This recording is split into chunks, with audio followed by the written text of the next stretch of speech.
اور کتب اللہ عز و جل کے ایسے عظیم الشان ولی کو کہتے ہیں جو ایک زمانے میں اور ایک وقت میں ایک ہی ہوتا ہے، پوری دنیا میں ایک ہی کتب ہوتا ہے، اسے غوث بھی کہتے ہیں، اور کتب اللہ عز و جل کا نہایت ہی مقرب اور اپنے زمانے کے تمام اولیاء کا سردار ہوتا ہے۔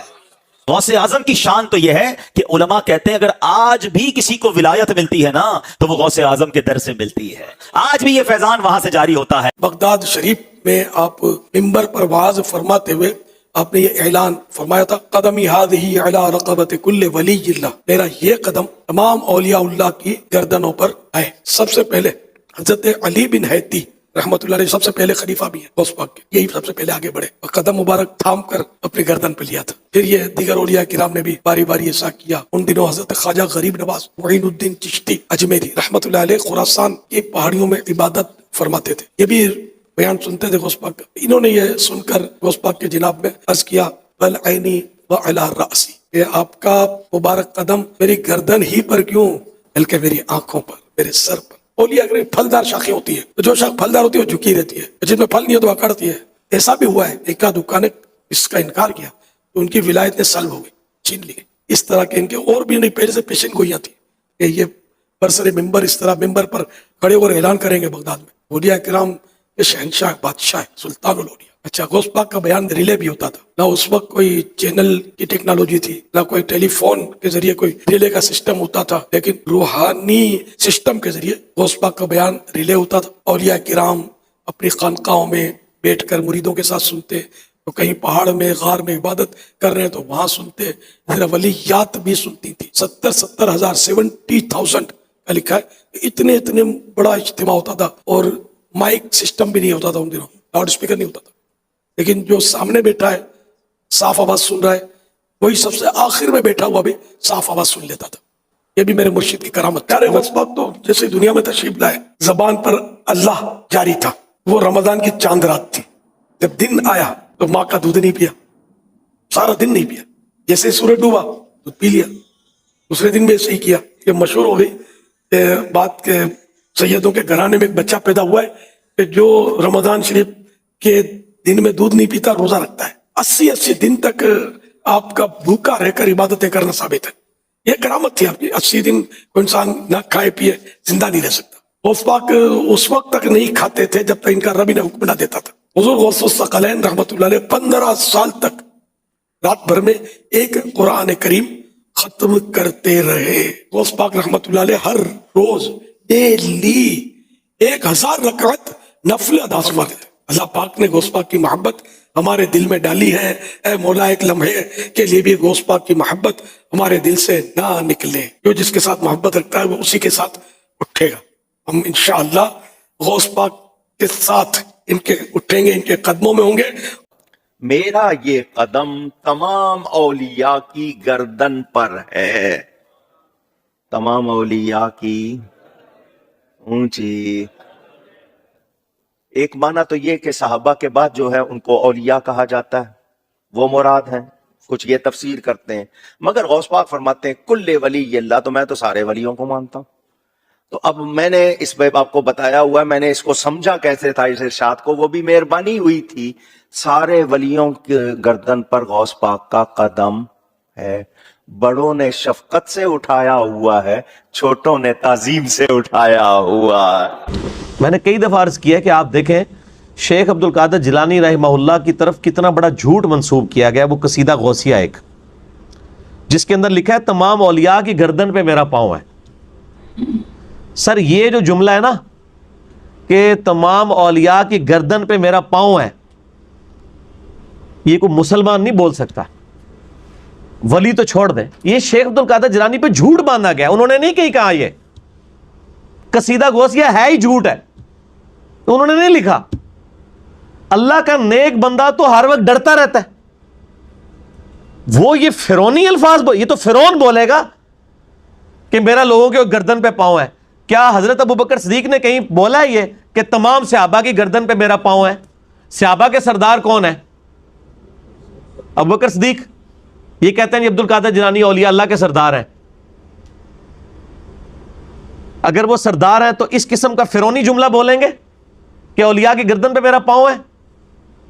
استغفر اللہ تو بولے. یہ جملہ بولتے ہی بندہ اپنے ایمان کی فکر کرے. یہ سب کا سب فراڈ ہے, یہ ہے ہی جھوٹ ہے. انہوں نے نہیں بولا, انہوں نے جو کچھ بولا ہے وہ میں آپ کو بتاتا ہوں. ان کو کسی نے آ کے بتایا کہ عبد القادر عید کا چاند نظر آ گیا. انہوں نے کہا میری عید تو اس دن ہوگی جس دن میں اپنا ایمان بچا کے قبر میں اتر جاؤں. سر جو اللہ کا ولی ہوتا ہے اس کو اپنی فکر لگی رہتی ہے, وہ اتنا اکڑ خون نہیں ہوتا کہ لوگوں کو کہتا پھرتا ہے. یہ سب جھوٹ ہے, اور قیامت تک کے لیے محفوظ صرف اللہ کی کتاب ہے. کسی بزرگ کی تعلیمات بھی محفوظ نہیں ہے. اتنے جھوٹ بزرگوں کے اوپر باندھے گئے ہیں. اسی لیے قرآن پاک میں کئی جگہ ہے کہ بزرگ قیامت والے دن خود اپنے ماننے والوں کے دشمن ہو جائیں گے. 2.25 ارب عیسائی کہہ رہے ہیں حضرت عیسیٰ اللہ کے بیٹے ہیں, تو حضرت عیسیٰ ان لوگوں کے دشمن بنیں گے کہ نہیں؟ کیونکہ حضرت عیسیٰ کی تو یہ تعلیمات نہیں ہے. شیخ عبد القادر جیلانی کی کہیں یہ تعلیمات نہیں کہ آپ کو المدد یا غوث اعظم دستگیر شیئن للہ, کہیں ان کی تعلیمات نہیں. تو شیخ عبد القادر جیلانی دشمن بنیں گے. مولا علی علیہ السلام کی کہیں تعلیمات نہیں ہے کہ تم مجھے یا علی مدد کہہ کے پکارو. ان کی تعلیمات یہی ہے, ایاک نعبد و ایاک نستعین. مولا علی بھی اللہ کو پکارتے تھے, مولا علی کا ماننے والا بھی وہی ہوگا جو اللہ کو پکارے گا. اچھا ویسے کوئی شخص کہے نا کہ میں نے یہ کیا, میں یہ ہوں, کہتے ہیں دیکھو کہ ڈاکڑ خان ہے میں. تو شیخ عبد القادر جیلانی میں نہیں تو نظر آندی, میرا پاؤں تمام اولیاء کی گردن پہ ہے, یہ میں نہیں تو نظر آندی. ادھر کہتے ہیں سبحان اللہ. دیکھیں آپ کو فرق, بابا کہہ رہے تو سبحان اللہ, کوئی اور کہتے میں. سر بابا بھی نہیں کہہ سکتا, نبی علیہ السلام نے کبھی یہ نہیں کیا صلی اللہ علیہ وسلم. آپ علیہ السلام عاجزی کا اظہار فرمایا کرتے تھے. بے شک. تو یہ بالکل جھوٹے واقعات ہیں. انہوں نے کہیں نہیں کہا کہ تمام اولیاء کی گردن پہ میرا پاؤں ہے. اور شیخ عبد القادر جیلانی رحمۃ اللہ علیہ کو تو چھوڑ دیں, اعلیٰ حضرت تو لکھا ہے کہ اولیاء اللہ کے سردار تو حضرت ابو بکر صدیق ہیں. تو ان سے ذرا پوچھیں کہ حضرت ابو بکر کی گردن پہ بھی پاؤں ہے. نعوذ تو وہ باللہ. آپ دیکھ لیں. ہاں وہ کراچی کے ایک مولانا نے کہا ہے کہ بڑا عرصہ سوچتا رہا. ایک معنی تو یہ کہ صحابہ کے بعد جو ہے ان کو اولیاء کہا جاتا ہے, وہ مراد ہیں. کچھ یہ تفسیر کرتے ہیں, مگر غوث پاک فرماتے ہیں کل ولی اللہ, تو میں تو سارے ولیوں کو مانتا ہوں. تو اب میں نے اس پہ آپ کو بتایا ہوا ہے, میں نے اس کو سمجھا کیسے تھا اس ارشاد کو, وہ بھی مہربانی ہوئی تھی. سارے ولیوں کے گردن پر غوث پاک کا قدم ہے. بڑوں نے شفقت سے اٹھایا ہوا ہے, چھوٹوں نے تعظیم سے اٹھایا ہوا ہے.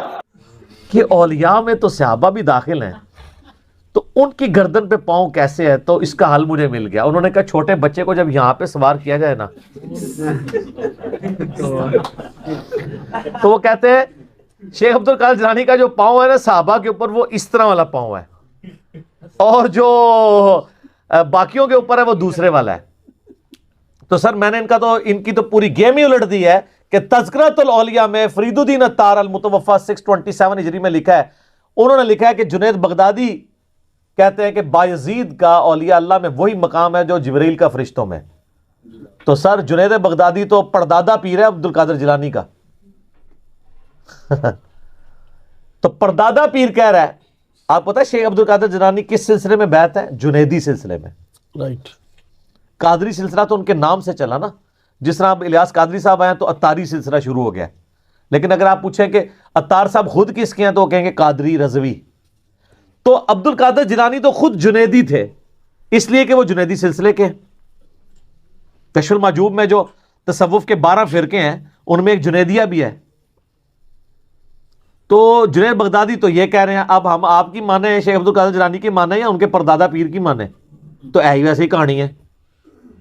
تو قصیدہ غوثیہ میں اس طرح کے جو جھوٹ لکھے ہوئے ہیں بالکل جھوٹ ہیں.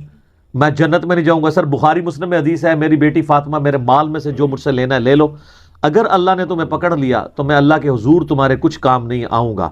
یہ اسی لیے تھا کہ بعد میں کوئی کہانی نہ آپ کو کرائے. تو اتنے متکبرانہ الفاظ شیخ عبد القادر جیلانی کی طرف غلط منسوب ہیں. انہوں نے کہیں یہ نہیں فرمایا